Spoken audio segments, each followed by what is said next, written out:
Marinaro, the Sick Podcast, following the Canadiens 2-0 loss to the hands of the Chicago Blackhawks, with Marc-Andre Fleury picking up regular season win number 500. Joining me to talk about it, Stu Cowan from the Montreal Gazette and HockeyInsideOut.com. What's going on? Hey, Tony, how are you? Very, very good. The Sick Podcast brought to you by Cherry River Hard Seltzer. Only 90 calories, natural flavors, no preservatives, now available in Quebec grocery stores and at the beer store.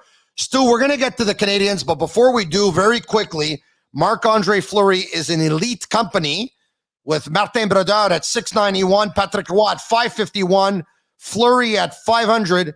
Elite company, that says to me that he too is elite. Your thoughts? Oh, without a doubt. And that Martin Brodeur number really stands out, boy. Like, that's a record that nobody is ever going to touch. Marc-Andre Fleury is not going to get near that. But, you know, I just finished writing a column that last night, the way the Canadiens are going this season, last night could turn out to be the highlight of the season at the Bell Center. That reaction at the end, the chanting Fleury, Fleury, Fleury, and the ovation afterwards and everything. That and Perreault scoring a hat trick. But it was just so special last night with Marc-Andre Fleury. And, like, it's hard not to like the guy. He's such a humble guy. He's always smiling. He's always happy. And he is elite. He's right up there. I mean, they say 3 goalies in NHL history with 500 wins. He's 37 years old. He won the Vezina Trophy last year at 36, which is remarkable. And then he got traded basically for nothing in a salary cap move. So here's a guy won 3 Stanley Cups with Pittsburgh and lost his job there to Matt Murray and was moved on, gone in the expansion draft to Vegas. Went to Vegas, basically built that franchise. He was the face of the franchise there. Yeah. Brought them to the Stanley Cup final his first year, and then got traded away after winning a Vezina Trophy for salary cap reasons. Ends up in Chicago. And for a guy who's only been in Chicago for a short period of time, the emotion from his teammates after last night's game spoke a lot about what kind of a person Marc-Andre Fleury is. They were so happy for him. And I was asking Jonathan Toews after the game, and he said he just came in here and he fit in, and he's just such a likable guy. And, you know, I asked him, you know, doing it in Montreal, I asked him, you know, growing up in Sorel, did you dream about one day being the goalie for the Canadiens?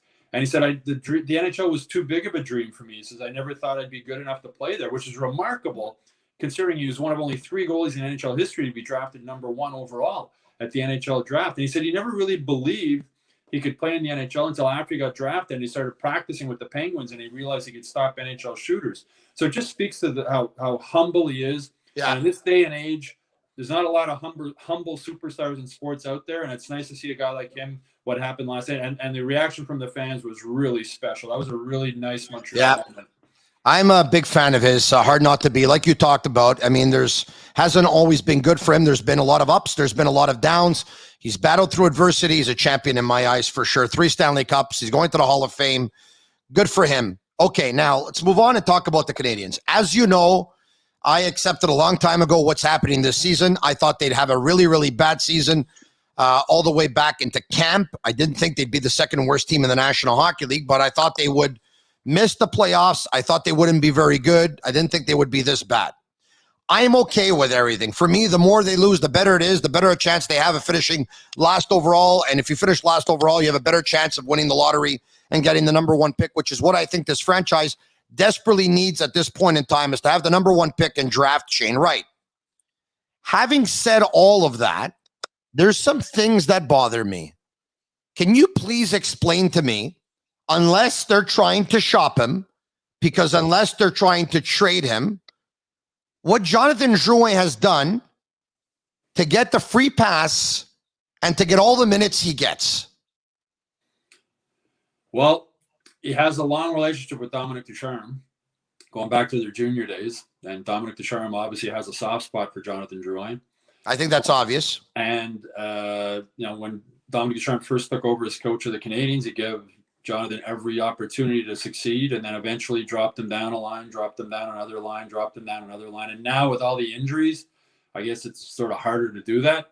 But maybe they are shopping him and trying to trade him. I mean, you look at, like, you know, Jeff Gorton coming in and saying he wants to watch things and see how things play out. But as it goes on, the fact Jeff Petrie, all of a sudden Jeff Gorton comes in and all of a sudden Jeff Petrie shut down with the injury leads me to believe that, okay, this season's gone. Get healthy.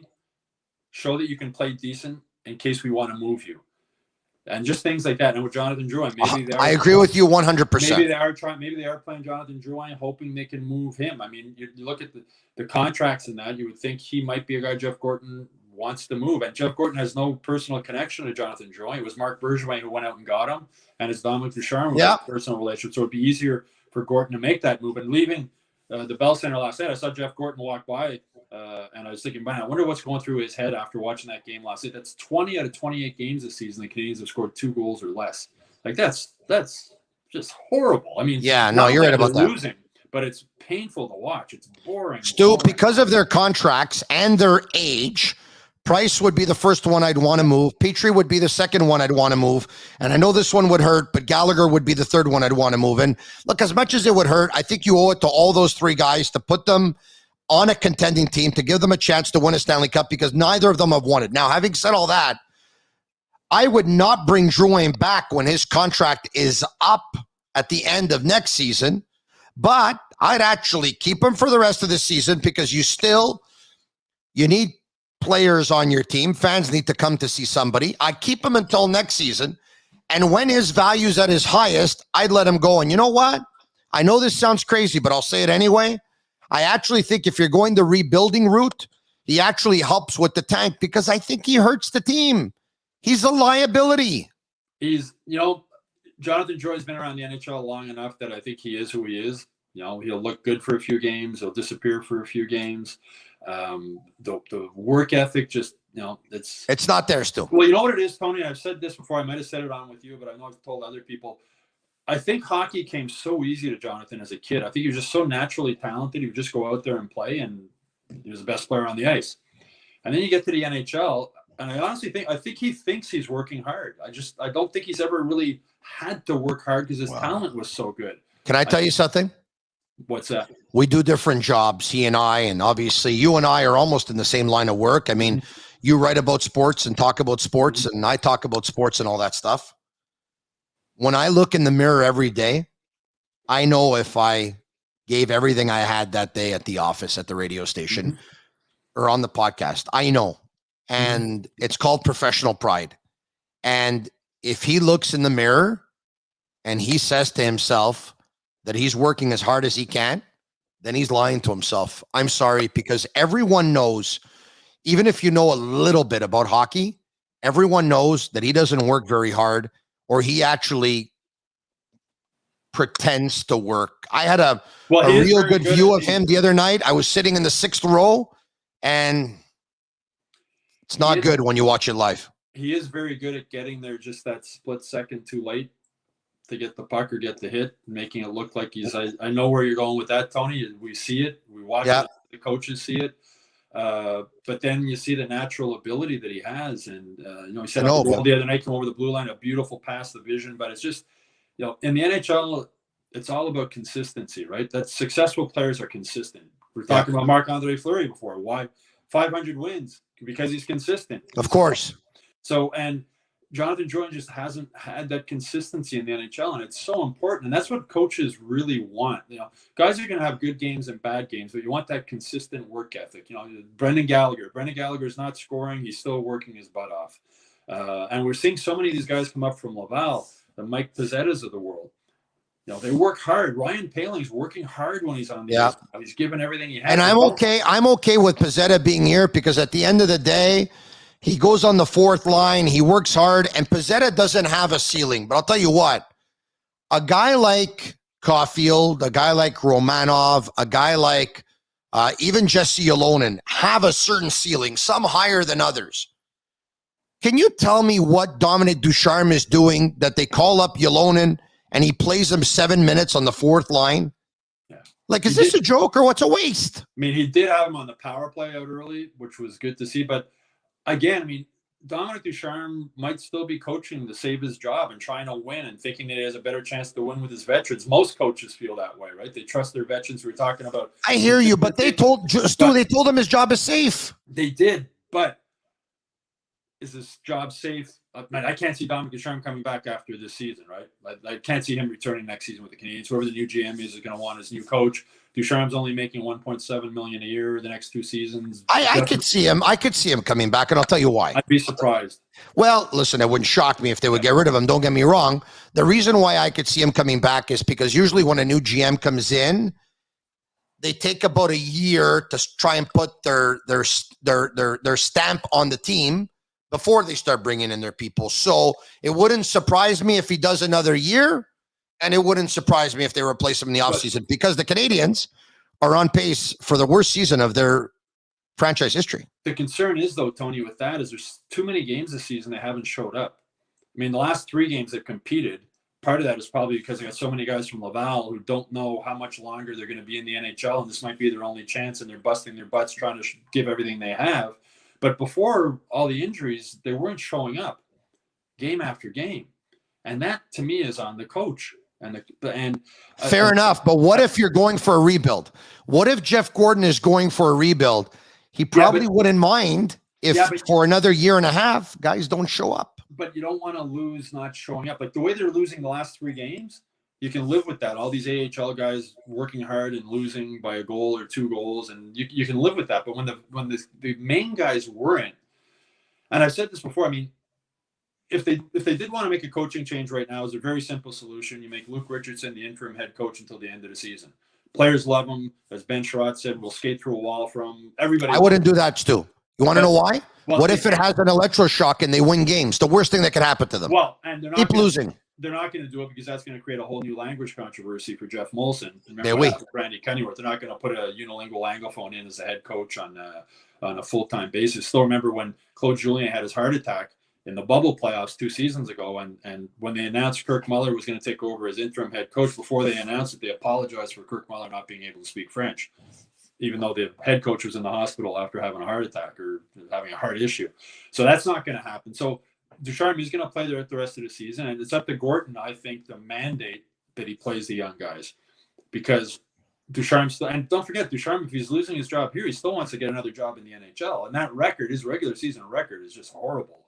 Yeah, no, it's really bad. As a matter of fact, Randy Cunninworth was better, and they chased him out of town. Hey, look, I think it's become very apparent to me. That would be where with Luke Richardson coming in. I think Luke Richardson is going to be a head coach in the NHL one day. I'm convinced of that. He just has too good of a reputation. And for him to come in here, and if they keep losing, I don't think that's going to hurt his reputation, because he already has all those years as an NHL player and what he did in the AHL as a head coach and what he did last year filling in the playoffs with Ducharme. So it's not going to be a big stain on his coaching resume. Whereas Dominic Ducharme has a very small coaching resume at the NHL level, and it's not good right now. So it's just he wants. You're part of a team, but you're also worried about yourself, whether you're a player or a coach in the NHL. You're your own individual business, right? And he's worried about his future too. And maybe he just thinks that I have a better chance of winning playing my veterans. And he wouldn't be, as most coaches think that way. Most coaches trust their veterans. They don't trust the kids. You want to pick up any jersey, any sport, any player, sportbuffshop.com for all of your officially licensed sports apparel and even our sick merchandise. Use code SICK15 for 15% off on all of their items. Stu, in ending, look, I talked about Drouin before. At the end of the day, I think the Canadiens have too many guys that cut corners. Besides the fact that they were inferior team on paper than they were the team that played in the Stanley Cup final, then they were decimated by injuries. There's some of them that just couldn't replace, like Shea Weber being one and Carey Price being the other. But the guys that are there, they're too easy to play against. Drouin doesn't go to the net, doesn't play a 200-foot game. Neither does Hoffman. Neither does Caulfield. Armia's big, but he plays small. They're not an overly big team. They're not an overly strong team. They have one power forward is Josh Anderson. By the way, I'll give Caulfield a pass because he's still young, and it's okay if he's a perimeter player, but you can't have 3, 4, or 5 of them. So I'll live with him. I'm not willing to live with the others for much longer. I think they're a soft team. I think they're an easy team to play against. You know what it is, Tony? Here's how I summarize it. They're players who work hard, can't score. Arturi Lehkonen, Jake Evans. Arturi Lehkonen should get 25 goals a year. He gets so many chances. You can't. They have all these guys who, Mike Pizzetto. They have guys who work really hard and can't score. Then they have guys who are talented. Drouin, Armia. Armia has 1 goal, I think. How does one goal with his size and his skill and his talent. So the guys who do have the skill don't work hard And the guys who work hard don't have the skill. And that's why 20 out of 28 games this season, they have 2 goals or less. It's frustrating to watch. And I imagine how frustrating it must be watched as a coach when you look at guys. I mean, talk about Mike Pizzetti. You must look at Yoel Army and go, "Oh my God, I wish I had his skill. I wish I could shoot like him. I wish I could skate like him. I wish I could control the puck like him. You know, I'd be, a 30 goal scorer in the NHL. I'd be making $5 million a year." But Army has been around long enough in the NHL. Drouin has been around long enough in the NHL. They are who they are. That's who they are. They're not going to change, I don't think. It's like most people in the media wish that they were us, Stu, you and I. Only we deliver. We did again. Tell your friends about it. You can follow the Sick Podcast on our Facebook page, on our Instagram page. Follow us on YouTube. You can subscribe. It's free. And the beauty of it is not only that it's free, is that the more people watch, the more advertisers, the more money I make. It's a beautiful thing. I love it. Follow us, watch us, the Sick Podcast, because the podcast is sick. See you, Stu. See you, Tony.